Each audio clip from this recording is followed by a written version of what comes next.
Today's panel, the second panel of the day, is looking at the economics and enterprise in Egypt. And we're going to hear from a diverse group of economists, economic journalists, businessmen, and entrepreneurs to talk about how to get Egypt's economy back on track.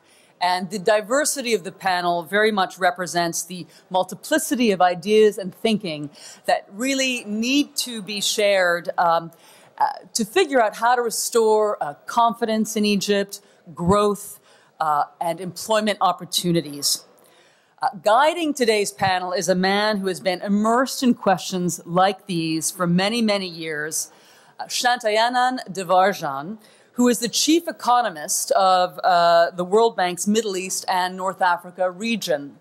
He's held many important roles at the World Bank since 1991. I'm not going to get into the specifics because they're in your program book, but he is also the author of over 100 publications on everything from trade policy to the environment. So we have enormous respect for the work that he does, and we're very honored that he's agreed to host today's panel. So now I'd like to hand the panel over to Mr. Devarajan. Thank you so much, and thank you to the panelists.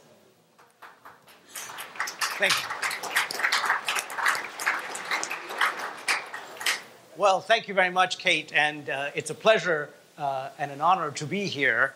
I was going to give some words of motivation for this panel on unlocking Egypt's economic potential, but I think the discussion the first session was plenty of motivation. Everybody pointed to the fact that in trying to achieve some of the goals of the political change, including inclusion, that there had to be some changes on the economic front. And that, as somebody, I think Dahlia mentioned, the people marching in the streets in 2011 were not only asking for freedom and democracy, but they were asking for bread and oil and public services. So we can start. We have a very exciting panel today, and I will introduce them as I ask them to speak. So let me start with my good friend Ahmed Galal. Ahmed was the finance minister of Egypt for 6 months? 8 months. 8 months. 8 long months. felt like 8 years, right? And is currently the managing director of the Economic Research Forum, which is a major research network in the Middle East and North Africa region. So, Ahmed, I want to ask you first to give us a picture of how the economy is doing, but I want to specify that there are two aspects of the economy that we need to look at. One is the short-term stabilization problems, because we know that the fiscal deficit is still quite high. It reached about 13–14% of GDP. The debt is very high. And there seems to be a problem with private entrepreneurs getting credit from banks. So there's a short-term stabilization problem that we need to address. But at the same time, what is happening on the medium-term structural problems? The same problems that triggered part of the uprisings in 2011, the high unemployment, the poor quality of public services, and the rather constrained business environment, especially for young entrepreneurs, from whom we'll hear later. So over to you. I thought you were my friend. You'll ask me soft questions. That's not a soft question. That's a question of all questions. Anyway, let me try to put things in a context and then come to answer your question. I mean, if you were to ask me about what was going on in Egypt, and is going on and is likely to go on, I would probably point out to 3 stages. Up till 2011, Egypt reached a dead end, sort of, was stuck, and I will explain in which way I mean that. Between 2011 until June 2013, Egypt was in turmoil. Since July 2013 until now and into the future, Egypt is still in the making. So let me explain a little bit with a greater focus on economics rather than the politics. Up till the end of, up till January 2011, Egypt was doing reasonably well on the growth agenda. you look at all the indicators, economic growth, private investment, private sector development, improving business environment, and the rest of it, actually was not doing too badly. An average of 5% growth rate every year for a few years is not so bad. Of course, it's not 6 or 7, it's not 10 like in China, but it wasn't that bad. The problem, the fundamental problem, was who was getting the benefits. So there was progress on the growth agenda. There was failure, if you like, on the distribution agenda.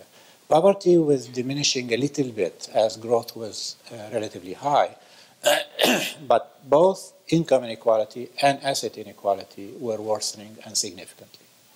I think those who rely on Gini coefficients and the like, they are missing the point, because we know from Piketty's work that it's really asset inequality that matters. Second of all, household expenditure surveys don't capture the top income anyway.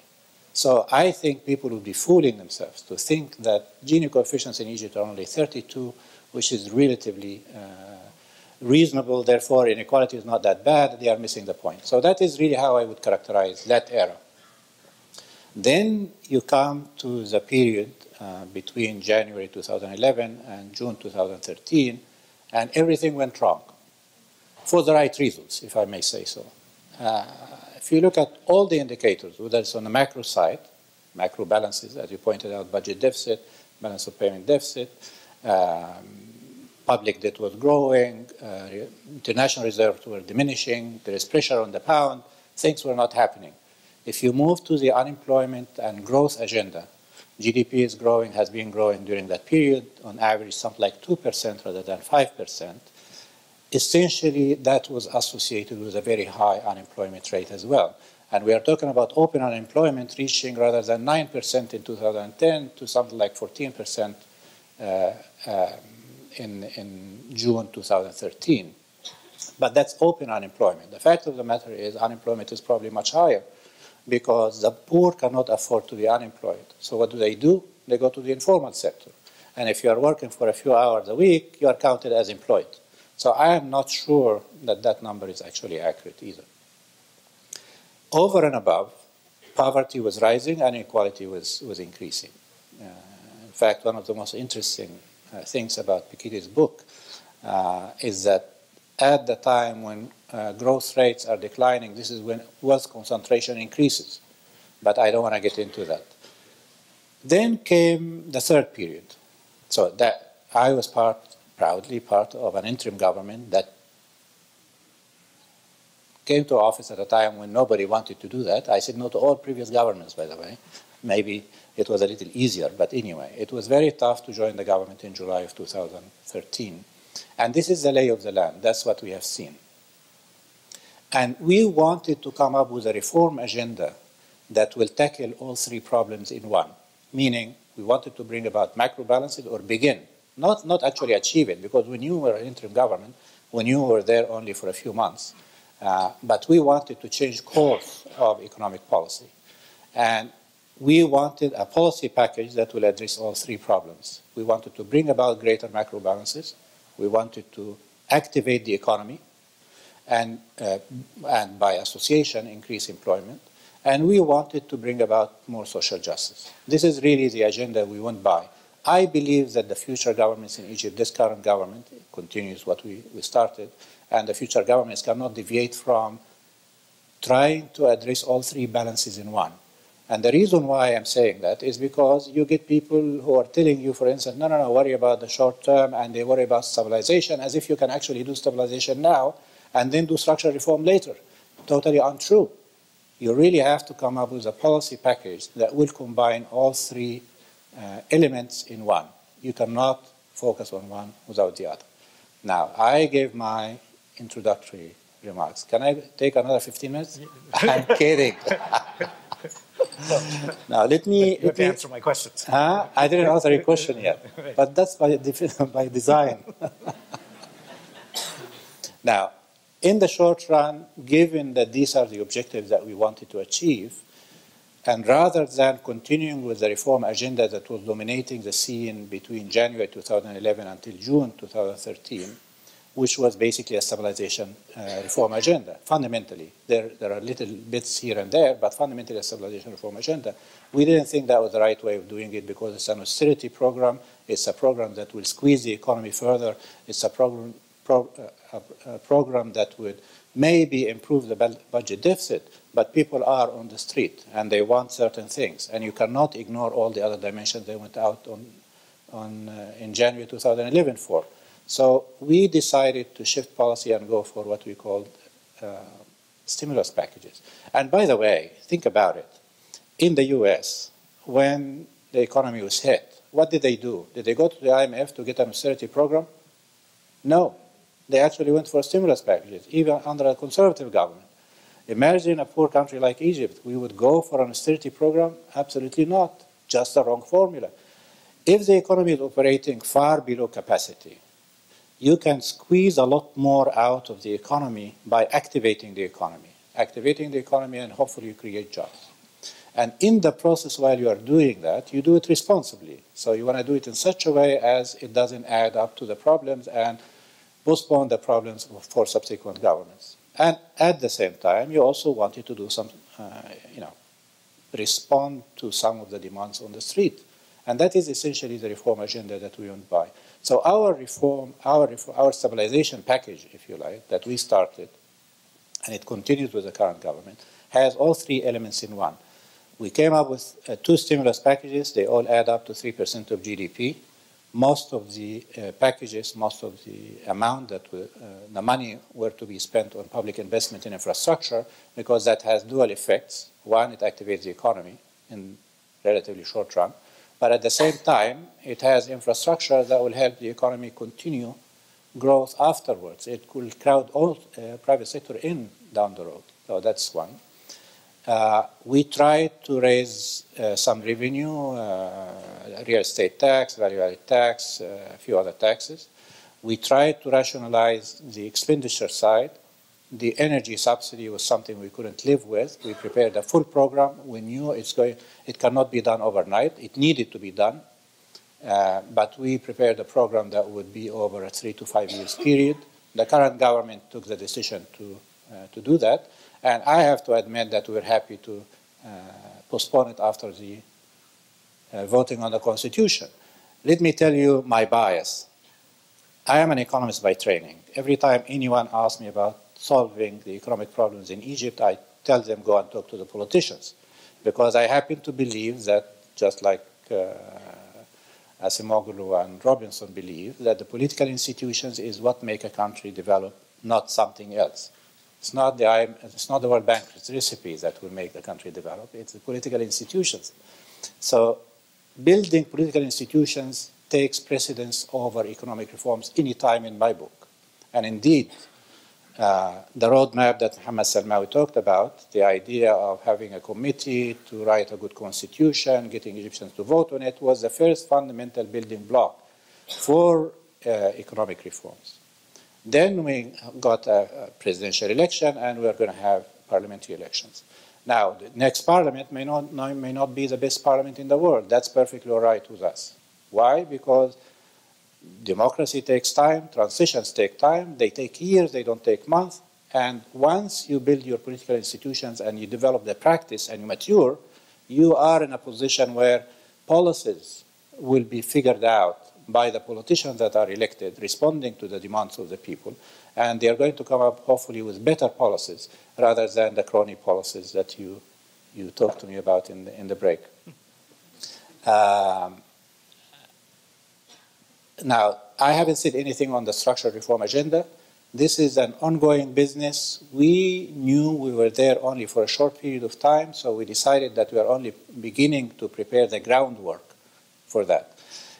That will include things like business environment, and it's going to take a long time. It takes reforming the education system. It takes reforming the health system. In fact, the pension system is one of the areas that need dramatic reform in Egypt.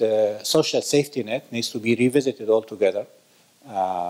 So there is a lot of stuff to be done, and that will take its own course, but I'm not going to elaborate further. Okay, thank you. Thank you. I'll come back to you on a few of those points. But let me turn now to Wael Gamal.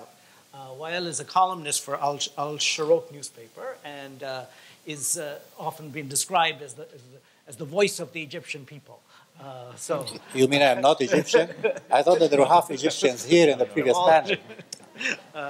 So let me turn to Wael and ask, from your perspective, how have the reforms and the actions of this government over the last, say, 3 years addressed the real underlying problems, the economic problems facing the economy in the medium term? First of all, I would have to agree with Dr. Galal that politics is very important to understand the economics of Egypt, and you cannot really deal with the economic problems without dealing with the political problems of Egypt. And here it's not, of course, institutions, political institutions are very important, but it's not enough, because how to create the appropriate political institutions is the issue in the first place. And here the political balance, what are the social forces in place, what is the social compromise in society is the issue. And in the previous session, Mr. Salmawi said that he confused the three presidents of Egypt, and he forgot about one of them, Sisi and Morsi and Mubarak. You go to your and friends.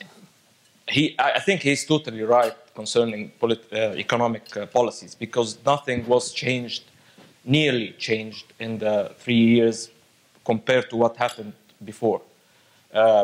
Even on the level of who is running economic policies of Egypt, maybe there was several finance ministers, but there was consistency, because the teams working with the ministers were the same teams that maybe you have seen all the time during your visits. They are the same people with the same conventions, the same ideas, the same way of thinking, and they were defending viciously what they were doing before. There are good people, of course, and efficient people, but this is the way they think, and this is the way things were done. So I don't think there was that much change in economic perspective and economic policies, and the reason for that is that what I think is that the political coalition that is ruling Egypt didn't change that much since then. Yes, we have seen Mubarak out of power, maybe some of his close allies, but the real power controlling and ruling Egypt, with the three wings, the bureaucracy, the military, and the business community, were there all the time. At a point of time, they all saw that Morsi was the best choice. Morsi didn't came from the space, and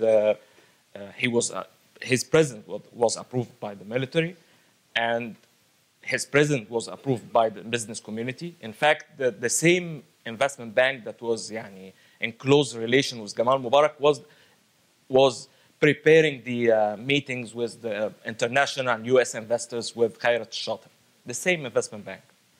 So I don't think there was much difference. And I'm very wary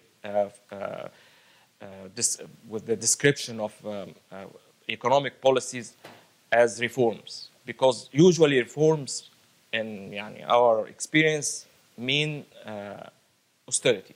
And this is really, if you really want to describe what's happening now in Egypt, it is austerity. And of course, stimulus packages are were meant to move in another direction or to get some balance of what's happening. But if you remember, we had stimulus packages before, just after 2008 in Egypt, and this didn't mean at all that the economic system that created poverty and inequality was no different from before. So now your unemployment is increasing, poverty is expected to rise, inflation shock because of the rising the energy prices, and even the IMF that issued a paper on reforming or restructuring energy subsidies, maybe the second day that the measures were announced by the government, was saying that the Egyptian government had promised that they will start a parallel social safety net measures, and they will do the other restructuring measures in a gradual way. This was not the thing that was announced. It was much aggressive, and we didn't hear that any other measures were taken to take care of the poor from the government. But after saying that we are about to get into a disaster economy, which I don't agree with, this kind of perception that we faced all the time from the Shafiq government, and then from Morsi, that Egypt is about to get bankrupt, and then afterwards, and of course the main thing used to justify this condition, and then you have to accept whatever policy they threw at your face, is budget deficit, public debt, and these are problems that were here for a long time. Of course, serious problems, but there are also other ways other than the window of the balance of payments and international reserves and the budget deficit to see the Egyptian economy if you want really to deal with it. For example, I would end with that. Agriculture. For the 3 previous years, agriculture was growing at a faster rate than before the revolution. The last numbers announced by the Ministry of Planning is 3.6% in the third quarter of the financial year. And agriculture, and this is good and important, even concerning social justice, because 5 million peasants work in agriculture. It's 14% of GDP. And these 5 million peasants are the poorest of Egypt. And when their income comes up, then poverty improves. And what the government did to deal with that, in fact, investment, new investment, the share of agriculture in the investment, new investments in the 9 months of this financial year is 4%. And the credit from the banks decreased and not increased to peasants. And now we discovered that the peasants still face the threat of going to prison over $1,500 debt. So if you want to deal with the economics of Egypt, you have to deal with that coalition that is ruling the country since years. Okay, thank you. Yes, that's a very good counterpoint here. So let me now turn to Hanan Abdul Meguid. Hanan is an entrepreneur and an angel investor and founded the Kamelizer group. And from your perspective as a young entrepreneur, do you see any changes? And are they changes for the better or worse in terms of giving the power to entrepreneurship in the country? Okay. Before I start, I have to say as a disclaimer, I'm an optimist by nature, so you have to bear with me. I think in my book, we've never been in a better position. We are in a great position because the odds are at play. We are not as stagnant as we were. Some people prefer stagnant and secure. I think there is some new dynamism that is in place. Rules are being rewritten.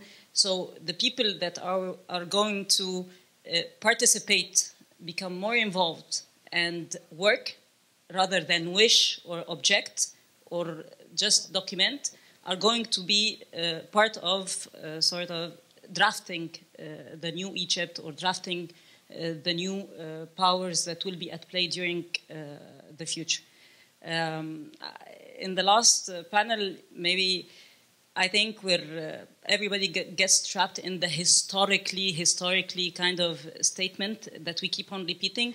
I think we need to focus on the road, not the walls that we've witnessed before, and just work for it. Maybe the source of optimism is well-founded in my case because I started off out of university and I've succeeded in a company. I've taken all the roads, and I'm a very big believer that entrepreneurship is a very big power to our economic recovery. I think we gained a lot from the revolution because you've seen a lot of people. The bad part of it, people lost their jobs in a lot of corporates and stability was shaken.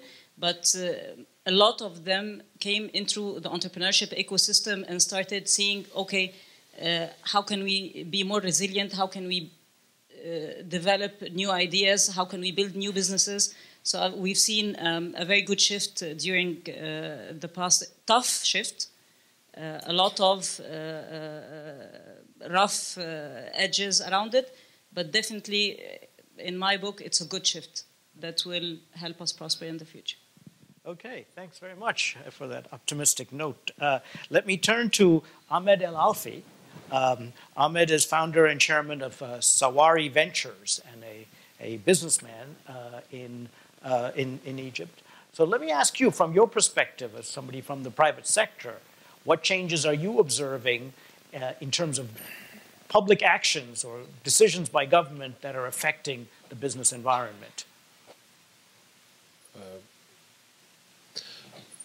How about the ones that are affecting my business environment? Because I only deal in a certain subsector, which is startups, tech companies, and we run an accelerator, and we've funded almost 60 companies in the last 3 years. We don't see anything. Nothing that impacts us. And we try to operate kind of outside the government.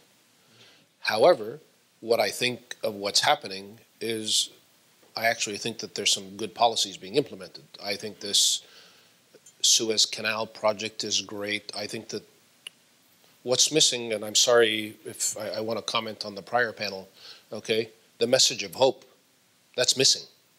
It's missing in all of Egypt. People offer the young people something to die for. Nobody offers them something to live for, okay? We need a message of hope that they're going to fulfill in their lifetime today, which is why we're seeing in the entrepreneurial community, they're just running to us. We get 200-300 applications every cycle for 6 or 7 slots to get funded for companies. People with great ideas. There's some really, really bright young people in Egypt, and they just want a window to really try. Most of them have been self-educated because the educational system has pretty much failed. And if you're going to start structural long-term reforms, I'd like to see the government address some of those things. So from a bottom-up view, the economic policies aren't the issue. It's everything else. Those are the things where we'd really like to see effort being put in. The only major structural thing that, let's say, the private sector could use is a reduction of the bureaucracy. So the bureaucracy in Egypt is doing business and dying of 1,000 cuts. It's people, stopping you at every which way. I joked with a government official one time. He said, "We're cutting the red tape," and I said, "You're cutting it lengthwise." You just, okay? It's ridiculous. Doubling it. Right? There was a study done that I saw to open a woodworking shop. There are 27 steps with the government you have to take. To liquidate, and the point you made, £1,500 debt, $200 can get you put in jail because you can't repay that. When we have people take a risk and start companies, they have no way to wind those up. So there's a massive disincentive to take risk. And without small businesses, there will be no, I'm actually kind of away from the minister and everybody else, and I actually think that the unregulated sector in Egypt is what kept us afloat the last 3 years. I think had they been regulated and had to go through all the government bureaucracy, we probably would have gone bankrupt. Because the falafel guy could turn into a falafel store, could turn into a flower shop the next day without having to have 17 forms from the government. So unless we get rid of all this government bureaucracy, that's what I'd really like to see on the ground that really benefit our companies, is to get rid of these 100 little guys that you have to deal with in every step. And the guys that show up and knock on your door and say, by the way, you have to pay this and this and this, and all these bureaucrats in the middle that justify themselves and kind of collect their toll to justify their existence when in a bloated infrastructure. Okay, very good. Let me turn to Ahmed now. You've heard Ahmed Galal. You've heard slightly different views in the rest of the conversation. And in particular, let me ask you to address both the other Ahmed's point that basically all these economic policies don't matter. What really matters is leave them alone to do their job, as well as Wael's point about agriculture. Why are we not investing more in agriculture when that could be the engine of poverty reduction? If we give up on policies as irrelevant, the World Bank has to close shop yesterday. May right? not be a bad idea. So I just said irrelevant. I think you should come to my side rather than be on Ahmed's side. They're very relevant. No. He's absolutely right. You know what Shakespeare said? Beauty is in the eyes of the beholder. It depends on what you are looking at from which angle. And he's absolutely right. He is very worried about startup business and these kind of companies. And he worries about the bureaucrats making everybody's life difficult. And I fully understand that. But imagine the country without inflation is so high, unemployment is so high, the budget deficit is so high, and you have to borrow and increase public debt, and your children are going to complain about you because you left them a big debt. And so if you cancel all that and only worry about getting rid of bureaucrats, I'm sorry, your life will be good, but everybody's life is going to be difficult. No, but I prefaced what I said by saying, just from our sector, I fully respect the importance of that. Okay, he's changed his mind, so it's okay. I didn't change my mind. It's very important. No, it's very important.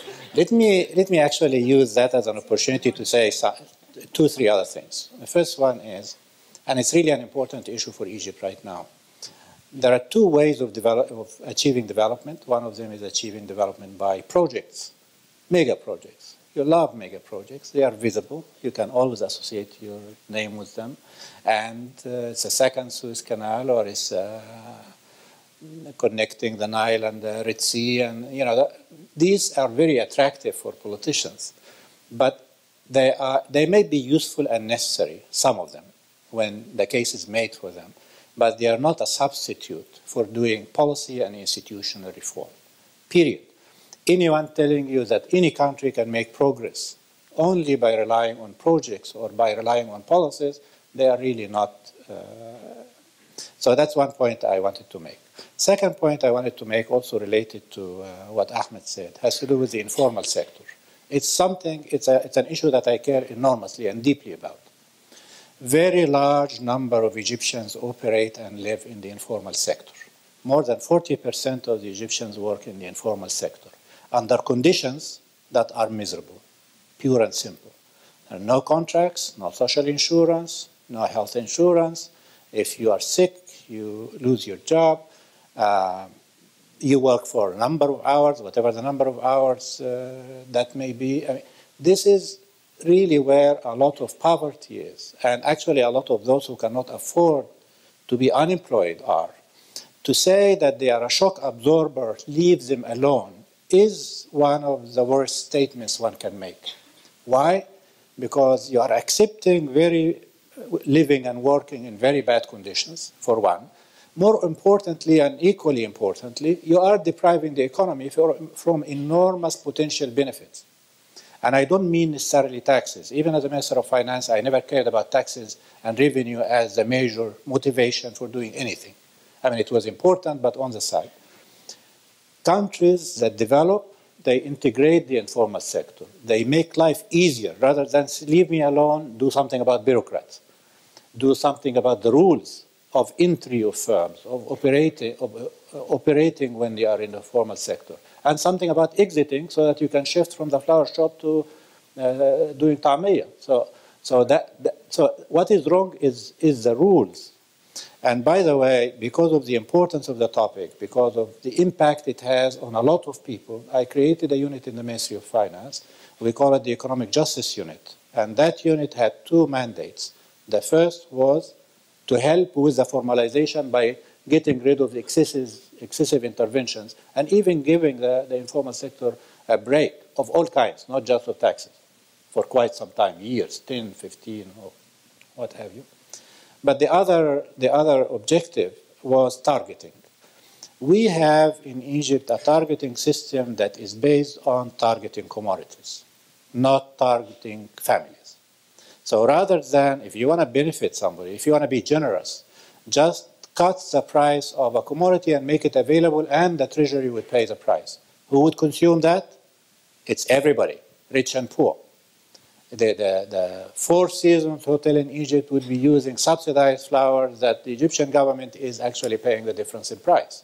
I've been quoted a few times as the minister of the ambassador of Switzerland coming to see me and saying basically when he arrived that he's very pleased because he just filled his car with subsidized oil that the Egyptians have paid for. I mean, it is really targeting is a good thing, but you cannot use commodities as your instrument to achieve the targeting. So what you need to do is identify the families that need support and empowering support. And this is where you want to put your energy. You also want them not to develop dependency on the state. You want them to be empowered so that they get education, they get better health, their kids are in better shape, and they get a job and they benefit themselves now and later. So that is another thing that I wanted to, another comment I wanted to add. On agriculture, the sectoral discussion can get into a sectoral discussion. I mean, you can get into a discussion of agriculture alone, on an industry alone, on services alone, and each of them has lots of intricacies. I'm not sure I want to get into that because it will be a very long discussion that will not come to an end. But I do agree that the poor tend to be concentrated in Upper Egypt, in rural areas, and slums. And these are three pockets that you need to deal with if you are concerned with social justice the way I am. How you do it, that is where we can have a good discussion. And views and counter views would be relevant. But to say, forget about everything and worry about agriculture, that's not the way to go. Yes, let me turn to Wael. And I'm glad I have her sitting next to me and she's optimistic. No, I want to come back to Wael, and I know he didn't say forget about everything and work on agriculture, but I want to come back to this point about the political capture that you described and Ahmed alluded to, or Ahmed alluded to the fact that I alluded to it earlier as well, which is, and there's no question that happened in the previous regime, and now we have some documented evidence about the politically connected firms enjoying higher profits and certain regulatory benefits.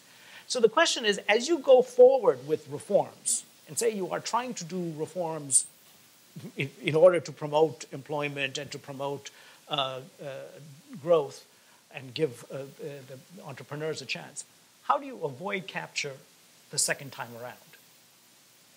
I will try to answer your questions to Dr. Galal. Mm-hmm. Why didn't the government put much interest into a sector like agriculture, which is doing much better, and making use of this, even to use it politically? Because this is political. Because agriculture is controlled mainly by small peasants still, because what is the liberalization policies in Egypt came later in that sector, and still controlled by peasants, small peasants. And these people are not represented in the political system. They have no power to push the government, really push the government. They are not organized. If you compare them to something like big industrialists in Egypt, who now they have their own NGOs, their own federations, and they are consulted by the government before they do anything. This is the difference. Here, they can defend their interests. It's obviously something they should do and would do, but the others are not capable of doing the same thing, even if policies towards them would make things better for all the economy. And of course, I didn't say that leave everything and take care of agriculture, but agriculture is more important if it is, everybody speaks of tourism. Tourism is only 4% of GDP. Of course, because tourism is a source of foreign currency. And this is the most important. This is what international lenders worry about, and they want their money back. So they want to keep the exchange rate in place and everything. So, and the government always worry about this kind, the financial aspects of the economy more than anything else. You were saying that what's how do you avoid the capture? Yeah, I don't think that there's much that happened to deal with the state capture. By the way, we didn't see the World Bank report yet on Egypt. We have seen Tunisia. And the author is right there. Okay, it's important to know why, but I can figure out why, because nothing really happened. Ahmed is out of jail now. Nobody was prosecuted in big corruption cases. In a severe case of crony capitalism that was happening in Egypt. And we see the same faces that were sitting in the NDP meetings with Gamal Mubarak and others, sitting now in the big conference to reform the Egyptian economy. The same exact faces. So, and of course, in the previous session, there was someone saying that laws, maybe Mr. Salmawi was saying that you have to have a parliament first and then you issue laws. But Mr. Adli Mansour issued 69 laws and decrees. And some of them were very important from the economic point of view. For example, the tendering and bidding law. That one let loose all the possible cases, corruption cases, before the revolution, especially in land, because it opened the way to reconciliation with the businessmen that captured the land. So, and till now, we didn't see, of course, we had this conflict of interest law by the government of Mr. Biblawi, Dr. Biblawi, but this law, even we're not sure till now that is applied on the ministers of this government. It's not transparent at all. We didn't see the portfolio of any of the two businessmen that are in the government yet. We're not sure officially that what they did exactly to deal with this portfolio. One of them is the electricity minister, by the way. The other thing is Mr. Sisi announced that he will stage a war on corruption, but the tools for that politically and technically is not there. So nothing happened. Nothing really happened. The state is still captured. I can understand how a minister in the government now who wants to have real reforms concerning the corruption would think, because in every step in economic policy and legislation towards corruption, he will be faced by political opposition to what he's doing, and to the extent that any law, any move towards something different from what's happening before is blocked. Even the real estate tax, it is negotiated and renegotiated and negotiated, decreasing the subsidies, energy subsidies for the energy-intensive industry. It is negotiated and renegotiated, and we are never sure what happened and what didn't happen. The last point is concerning the mega project thing. It is a political thing, in my opinion. When you are screaming all over the 3 years that you don't have finance to give bread to hungry people, and then you announce multi-billion dollars investments. And the most important, maybe they're right, maybe they're good, but we don't know. They're not transparent. They announce things and then they work it out along the way. And nobody knows exactly what is the process they're doing. I'm a journalist. I have been working the last months only to know what is the government's plan towards the 3 mega projects they announced in the North Coast and in Suez Canal. So we don't know anything.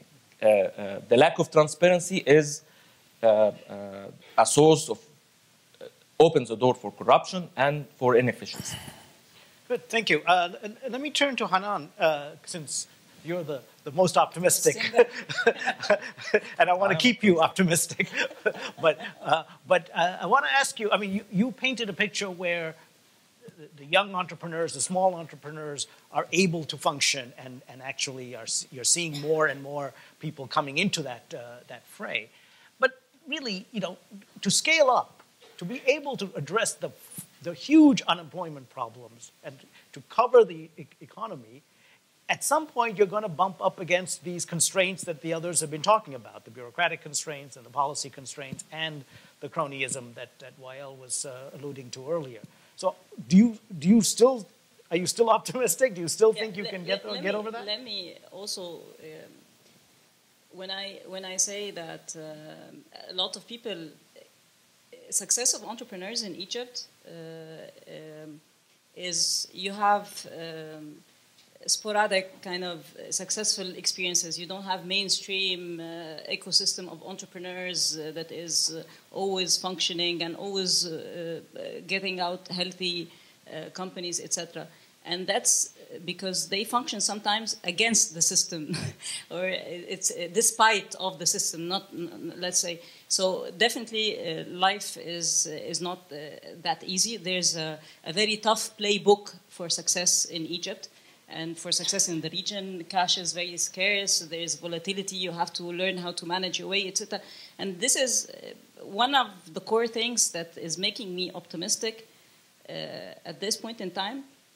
The mega change that personally I've seen is that, with all my respect to politics and all this, removing the subsidies gave me a very positive indications that for the first time in history, or for the first time in the past few years, our economy priority, and this is taking the agenda on a higher. It's higher than the political kind of targets. So it's for me this is a positive indication, because I'd love to see a stronger Egypt. I know everybody is worrying about democracy, but strong nations and strong economies have choices and can prosper. And this is what I would love to see, is like the economy having being the top priority of the agenda. And from what I've seen, it's recently the transition has. I kind of agree with the previous panel that the transition started. We were in a very turbulent situation and just started. The difference that I've seen recently is that people are much more open to acknowledge the realities of the situation, and that's always the starting point to move forward.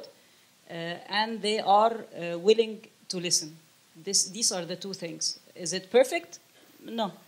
But is it promising and we can take it forward? Yes. Okay, let me turn to Ahmed Alfi. Actually, that's a very interesting point, that the removal of the subsidies was a signal that the government was willing to prioritize economics over politics. Maybe it's a way to... Now, first, would you agree with that? But secondly, what other signals could there be that would actually make the business environment more conducive to private entrepreneurs? I think definitely I agree that it was a very good signal. And just to clarify, I actually think I'm much more optimistic than Hanan, because well, possibly, but I mean, the people that know me know I'm very optimistic. We just invested a large amount of money, mega project in November, in the middle of all the turmoil in Tahrir Square.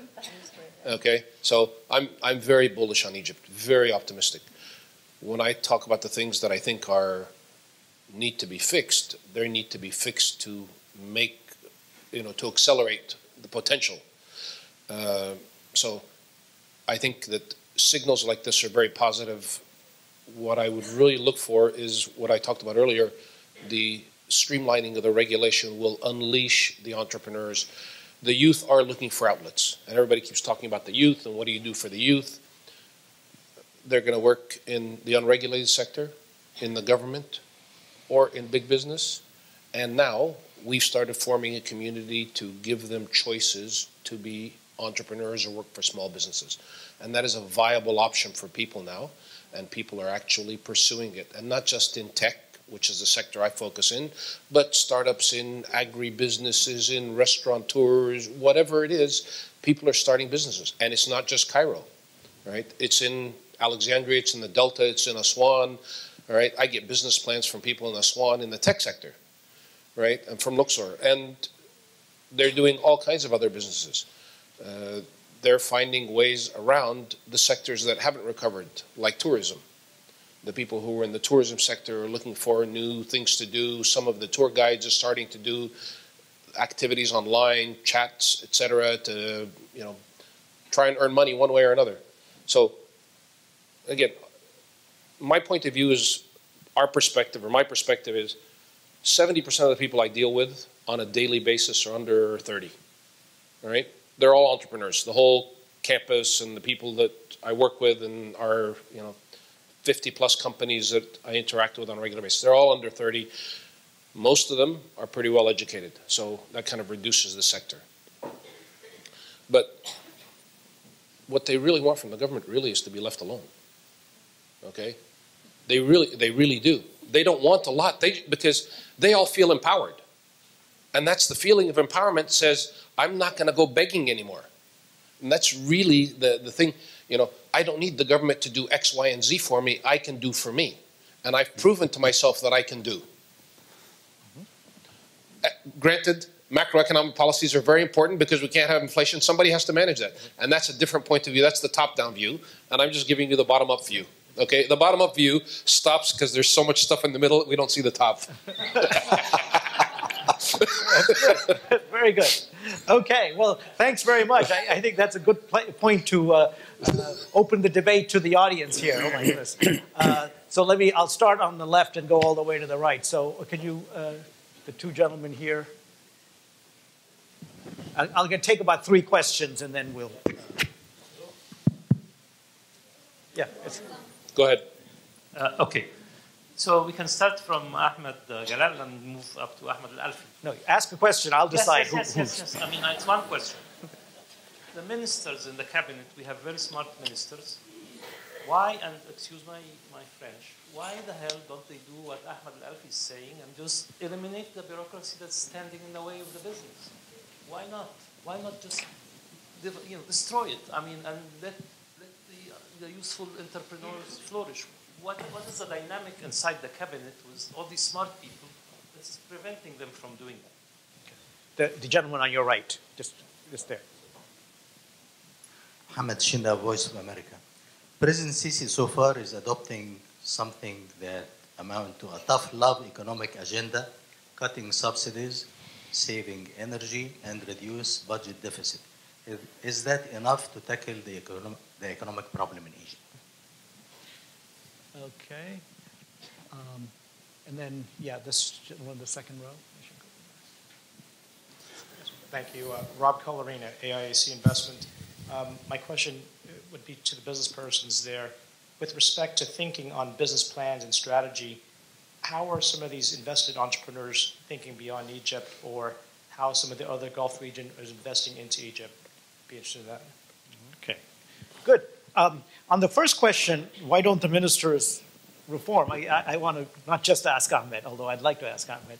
I'd like to ask the other Ahmed, and maybe Wael has some views on this too. I can answer on behalf of Wael this time.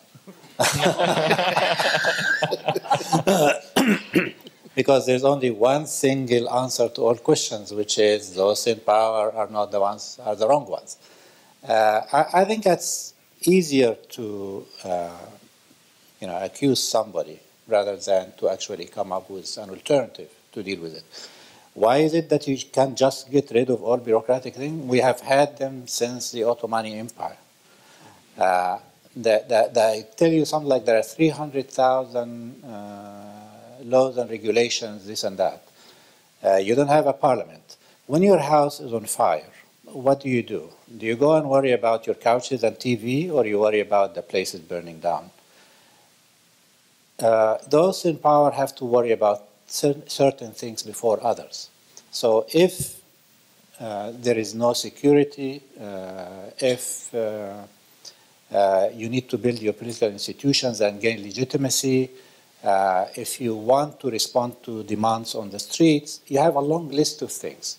The idea of getting into the 300,000 regulations now, in the middle of all that, is not the right time to do it because there are other things that are more urgent. It doesn't mean that that's not an issue you need to deal with, but that's going to be an ongoing business. And I think this is something that it is the business of this government, the next government, and the government that follows. And it's not going to be that easy, scrap all rules and regulations altogether. What you really want to do is strike a balance, because in the US, there are tons of regulations for everything. Standards, and FDA had to approve, what is it, FDA, I think, the medicine, whatever. I mean, you have regulations. It's not that you don't need regulations. You need good regulations. Regulations that would strike a balance between the interests of the consumer, those who are going to take the medicine, and the interests of the business men and women, so that they can do their business without too much hassle. And that's basically it. That is not something you can just do like this. It took the Reagan administration a relatively short period of time to get rid of quite a few regulations. The trouble is, at the end of the day, it was very costly, as a matter of fact. And if you want to know more about it, look at the financial sector in the US. And without enough regulation, what has happened eventually. So what we should be calling for is not getting rid of regulations. We want to get good regulations, regulations that make life easy for the producers and entrepreneurs, but regulations that will protect the rights of workers, the rights of consumers, the balance is what you want. You speak from one mouth. Everybody else would be saying you're crony capitalism. So don't do that. That's what I wanted to say on this one. Maybe I should say... Just stick to this question, and then I'll come back. Okay. Just to clarify, I'm actually the opposite of crony capitalism because I don't work with the government at all. All right? So that's just to clarify. So you are in hiding. I should agree. Tell them that you are running away from them. Well, no problem. I don't have a problem with that. But I do agree that it's very, very difficult for government officials to change anything because no matter how well-intentioned they are, they don't have the flexibility I have to restructure a company tomorrow and fire as many people as I want. They have to go through procedures. They have to follow the law. They can't break the law. They can't be the dictator I can be in a private company if I choose to be. And that restricts their well-meaning intentions in reform. Doesn't mean I shouldn't call for more reform and still be upset about it. It just means that I completely understand and respect their position that they must operate and take this person's rights and that person's rights into consideration. I don't have to as a private businessman. So putting that aside. However, if and when those regulations are eliminated, rewritten for a better system, I actually think that will solve many problems for companies that are within the regulation and make a more inviting environment for people that are outside the structured framework to come into the structured framework because it'll be easy to register as a company and there'll be benefits and you'll get pensions for your employees and everything else. So it's a plus, plus, plus. It's just that legacy of dysfunctionality that we've accumulated, and the regulations in Egypt are kind of like the building. If you dig down, you'll find Pharaonic and Ottoman and all kinds of buildings, and that's how the regulatory framework is. Wael, do you want to comment on this question? Just one comment. Of course, I was accused that I defend the do-nothing approach because the crony officials and capitalists are in control. It's not at all what I meant. It's about false hopes and about the limitations of what you can do and how you can push for reforms that are that could really be accomplished and who to mobilize to do that. This is the issue. The importance of politics here is about that, not about doing nothing and curse the government. If you want to improve transparency procedures, you have to mobilize, but you have to understand that you cannot expect this government to do it for you. You have to push this government and mobilize and know exactly who will support you in doing that to do it. Good. I think this is a segue into the second question. So let me turn to Hanan also, if you want to add to that. I guess the second question is a bit of a rhetorical one. Has President Sisi done enough? So I'd like to hear I think the answer is no, but I'd like to hear actually, which no. We're just starting, so there's no magical answer. People who are saying there's no magical answer, and there are tons of changes and improvements that needs to be implemented. And for me, the core thing, if you order the priorities based on economic prosperity rather than political targets, we will definitely be on the right track. And I'd love to see that continue, because then we will be on the right path for recovery, because we are, as a country, I totally, because probably we work with the youth and entrepreneurs a lot. We have a lot of these energy. We have amazing resources when it comes to human capital, other than the different resources that we have as a country. So we are believers in the power that we have within us to make sure we just need the right context and the right focus. So not enough, but hopefully we'll be on the way. Did you want to answer that second question? Which was what? Which has President Sisi done enough? What have you done since you woke up this morning? And why is it that you didn't go to China and come back? And why is it that you, I mean, there's something called the time factor. Let me tell you from my experience what time means. We knew that we were going to be in government for 8 months. We knew that the problems are so many. We knew that we could not do a whole lot about them. The most we could do is deal with a few things that we believed matter a great deal. For instance, sticking to the political roadmap. For instance, stabilizing the macroeconomy and finding a way of managing that process. Things of that kind. We knew we are not going to be able to improve the business environment, as our friend Ahmed would like us to do, sufficiently. We knew that we cannot fix the education system in 8 months. We knew there is so much that we knew that we couldn't do. The time factor is really important. Equally importantly, by the way, is the time horizon for politicians. That is, so the most we could do is prepare some of the groundwork for future governments. The one thing that's really important for governments is the time horizon that they consider. If they think they are there for 8 months, they behave as if they are there for 8 months. If President Sisi is there for 4 years, so his time horizon, there is probably a mismatch between his time horizon and the government's time horizon. The government has months. Even if it's the same government that will continue after parliamentary elections, it's going to be a new government with the same names, if that is what it ends up being. I hope it's not, in the sense that I want people to be elected and be there. So has he done enough? In the short period he has been there, it's very difficult to argue. I mean, I would say that the initiation, that energy subsidy was, on the economic front anyway, the energy subsidy was critical. I thought that what has been done, the Suez Canal has been an idea around for the last 20 years. Now it's actually taken place, and a lot of Egyptians, today I've just read on my messages that 40 billion pounds are mobilized by the Egyptians who decided that they want to put their money into that project. Obviously, the return of the project is attractive enough that people will switch dollars to pounds, and anyway. But has he done enough? Well, that's a very short period of time, and I think we need to breathe a little bit. It is not like if not enough has happened by now, then nothing has happened. It is a process, and it's going to take time. As far as I'm concerned, transition in Egypt is not an exception to transitions elsewhere. It's going to be in years. It's not going to be in months. And to ask about President Sisi, whether he has done enough or not, give him the first term or the first couple of years, as he said, and then we can have another discussion. Okay. Then there was this question about going beyond Egypt, both in terms of Egyptian entrepreneurs investing outside and foreigners investing in the country. I think that was maybe Ahmed, you.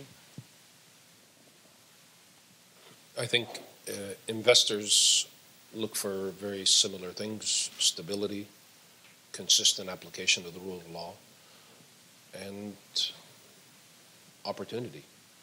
I mean, they can work around everything else.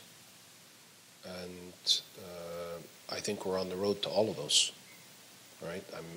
again, I continue to be very optimistic. I think we're on the path to more stability. On all of these things, you can say we're better than we were a year and 2 years ago. And I hope next year we'll say the same thing, and the year after that we'll say the same thing. So definitely we have more stability than we had before. I think the application of the rule of law and the respect for the law is improving.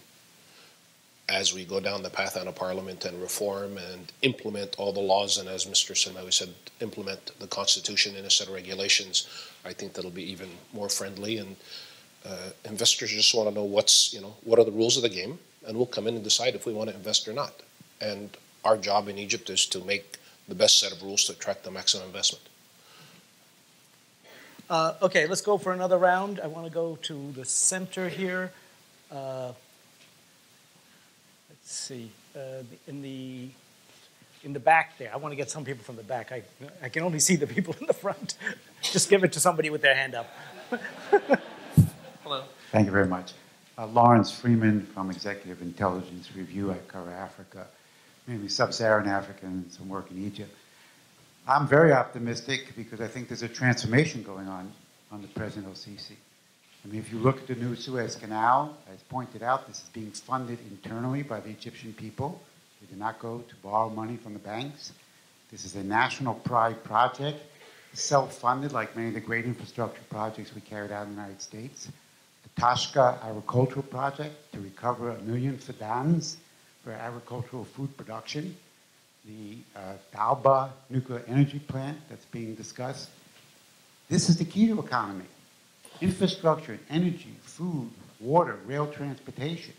And it seems to me this is pushing Egypt in a whole new direction, eliminating potentially in the future wheat imports, which was a big problem.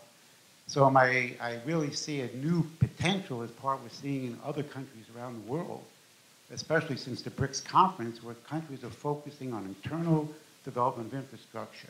And I think this is a pathway to employ the youth and employ the informal sector. In my travels to Sudan and Nigeria and Mali, the informal sector is a disease. It takes away from the economy. So I'd like to have a discussion and people respond. Is President Sisi now actually carrying out the real transformation that the people of Egypt had the revolution in January 2011 for? I think it is going in that direction. Okay. And the lady in the back there on the extreme right. Hello? Yeah. On the right there, yeah. On my right, yes. Yes, you. Hi, my name is Dina Salah from Arab American Institute, and my question is regarding the Suez project and nuclear power plant. Are these things achievable, given that the government is not basically able to supply electricity to most of the population, given that President Sisi said explicitly prior to his election as president that he doesn't have enough to give people anything. And so with these lowered expectations prior to his election as president, are these grand projects actually achievable, or is it just yet another Toshka? Hello. Yeah, go ahead. Yes, Mohammed Ahmed from IHC Foundation for West Africa. We are an international relief agency. My question to the panelists, especially with the title of the panel, Unlocking the potential, the economical potential of Egypt. We know very well the situation of Egypt with Turkey.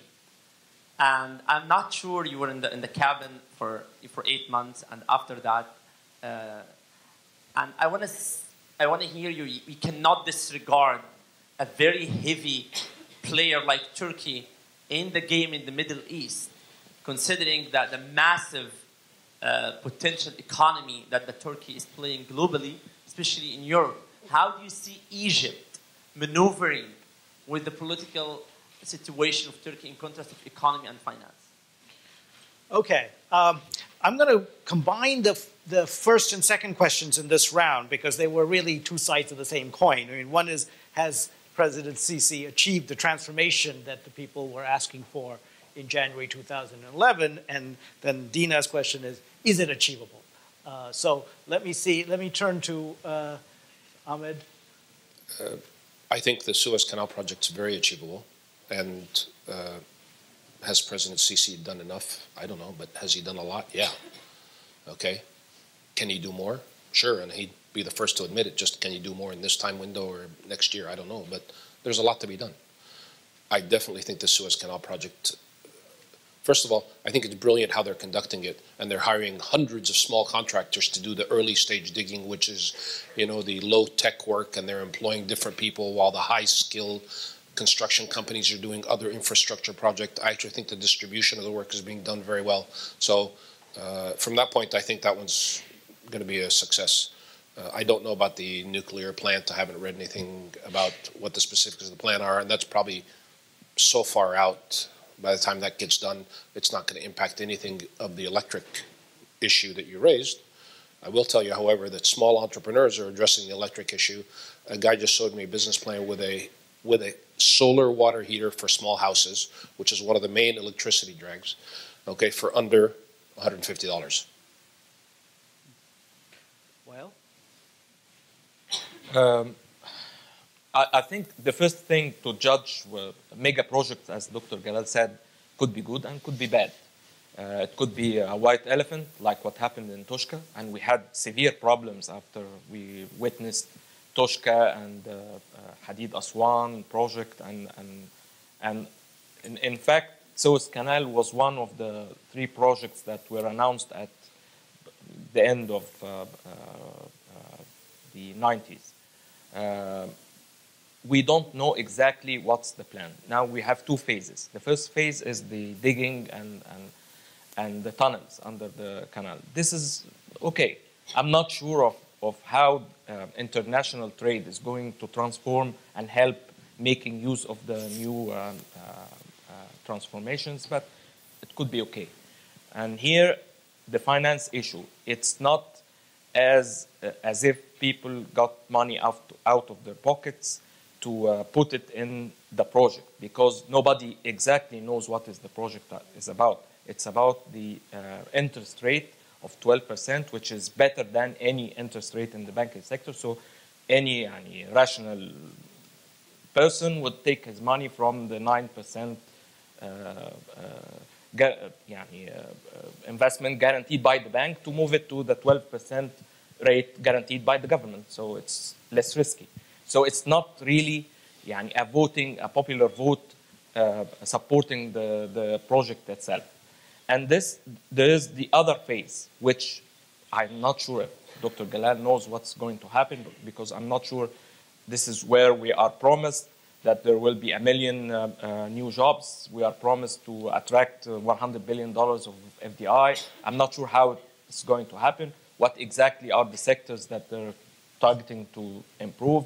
Nobody knows. And I've tried and failed to get information on that. And from my window as a journalist, it is very difficult to have efficiency, especially in a mega project, without having transparency and accountability and public discussion of what you're doing. If you don't have these, the probability of failure is very high. Okay, go ahead, Hanan. Stay optimistic. Yeah, give us the optimistic view. I think we all agree that what differentiates success from failure, ideas are great. There are always great ideas, but execution and the commitment to execute and the will to execute is what differentiates winners and losers. And for the Suez Canal, actually, while listening, I was just thinking, it's like, no, the impression that I get that there is a will to execute. That's the difference. Maybe it's an old idea, but there is a will to execute, and there is a will to kind of, explore different opportunities of funding. So at the starting point, there was they started saying, okay, donate for this Build Egypt Fund, donation. And then they discovered that they need to formulate things in a very interesting way where people would take out of their pockets or their different financing options and this is what they did. And I think this is brilliant because it says that there is a will to be resourceful and try to execute. There is a commitment to execution. So that's whether they will succeed or fail. I think the commitment makes a very big difference into maximizing your chances of success. That's Ahmed? I'm grateful to Hanan. She said what I was going to say. Well, then, can you answer no, let me say two quick things about Suez Canal and about the energy, because that also was another issue that was raised. On the Suez Canal, I think this is a project that's likely to succeed. No one can guarantee anything, but it's likely to succeed. Why? Because it's building on a successful existing project. So the only thing you are doing is really allowing the chips to go both ways at the same time. Rather, there are synergies, there are economies of scope and scale. There is quite a bit that makes it likely to work out. Now, even if the global trade slows down at a given point in time, that's actually okay, because this is an investment into a much longer period of time. So one has to do the discounted cash flow of the returns from a given project over a much longer period of time. So I think that's a really good bit to have made. The other point I want to make is that even though the project has been talked about correctly from the mid-90s, it is not the same project. So actually you're talking about the same project, but the devil is in the details. At different points in time, I remember hearing a presentation by Hassan Badrawi more than 15 years ago, and the one single question that I asked him, okay, so you're going to do this fantastic project, but who is going to get the benefits? Mm-hmm. So if one were to believe that the regime was essentially about making benefits and localizing the distribution of these benefits to supporters, then it might have been a great project, but not necessarily for the benefit of everybody, if you know what I mean. Under the Morsi's administration, there was a new project. It's the same project, but it took on a very different shape. It was based on a law where it will all, the president personally would be deciding on what happens and what doesn't happen. There was a creation of administration within the country to run the project according to specific rules. It was actually creating a world within the world. And that is never a good thing to do. So that is the other feature. Third of all, it was relying excessively on foreign money. And there was quite a bit of reluctance and sense of, that might not be politically the right thing to do. And the army had reservations because of security reasons. Now the current project really is very different. It's done in phases. You're right, the second part is not known enough. But that's probably why they announced competition for studying the project and for calculating the costs and benefits. And maybe they are not giving you the information because they don't have it. But they already announced the results, and they expected the targeted results. They announced the results, what they expect from the direct benefits and costs. But the Suez Canal project is not about just the canal. It is about the different services and industries that will be created around them. And that is not known yet. At least I don't know that it is known. Let me say a few words about energy. The problem of energy today is not the problem of energy, is not made today. It is, we know that if you build a power plant, it takes 4 years to actually build a power plant, even if you had the money. So you cannot discover overnight that you have a power shortage. You cannot do that. You need to invest. And Egypt historically, the government used to put in public investment for quite some time, and then in the early 2000s, they went for BOTs, private sector engagement, to create power plants. And then they stopped afterwards, well before the revolution. They stopped putting in public investment, and they stopped allowing in the private sector. So what is happening today is a natural outcome to a policy that was adopted mistakenly for a long period of time. What can the Sisi's government do about it? Not a whole lot. The most they can do is make sure that they are using existing capacity more efficiently. So you need oil and natural gas so that you can make sure that your plants are working, operating fully. You need to ensure that maintenance is ensuring that the plants are working. You need to rationalize consumption by persuasion sometimes and by price discrimination at another. This is the only thing. Maybe in the short run they can come up with alternative energy supplies like solar or something like that, cheap, quick, whatever. That is all. The only would they bring about balance between supply and demand in the short run, I'm sorry, no one can do it. Yep. Good. Okay, so I think we're coming near the end. So let me now turn to the panel, and I'll go in reverse order and ask them for their 30-second summary statement they'd like to share with the audience before we close. Ahmed. Bottom up and top down are both important. Okay. And in all cases, I really think that we have a lot of the very positive things in place to allow us to grow and prosper over the next 5-10 years. As a vote of confidence, we're investing and continuing to invest. And we focus on the small projects and on the startups because we think that's the best way to utilize talent and creates higher value jobs. That doesn't mean all other projects are wrong. This is just what we focus on, right? And I think that the human capital in Egypt is the best asset, and once we start utilizing it a little bit better, the country and the economy will boom. Thank you. Well, I think what makes the difference for the Egyptian economy and for Egypt's future in general is that we're not speaking of the normal kind of transformation that is happening in every society.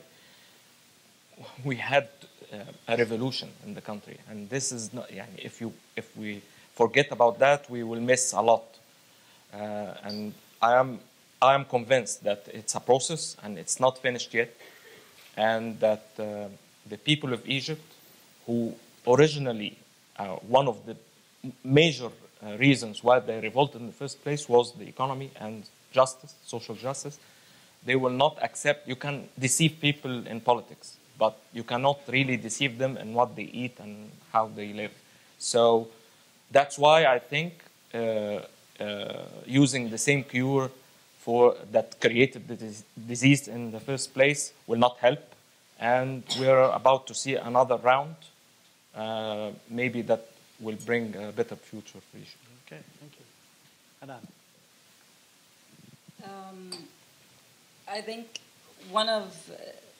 we've had tough times for the past 3 years, but we gained a lot. That's my perspective. I think we gained the confidence in the power of us and the power that the change should come from within the country and within the powers of Egyptians. And this is something that you find like people like Ahmed and a lot of people who are investing in the country and putting their full support into seeing a better future. So we have this kind of confidence in the future.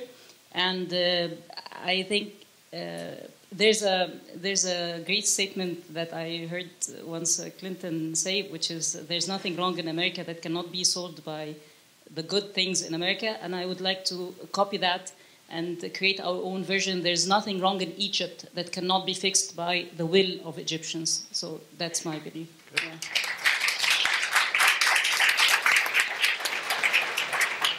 I cannot beat that. Did you prepare it, or it just came to your mind? I just love the statement. Let me tell you. If you want to judge something, think about the counterfactual.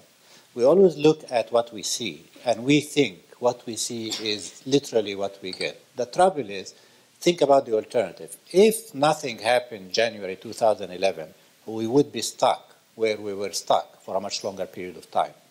Political exclusion, growth without distribution, no real sense of potential for being a Latin American country in the Middle East. I actually think of Egypt as a Latin American country in the Middle East. I think of Egypt like Chile, Mexico, Brazil. And what they have gone through, they had a military regime 30 years ago. Latin America was dominated by military regimes. And look at Latin America nowadays. They have democracies that are somewhat mature. People are seeing their incomes rise.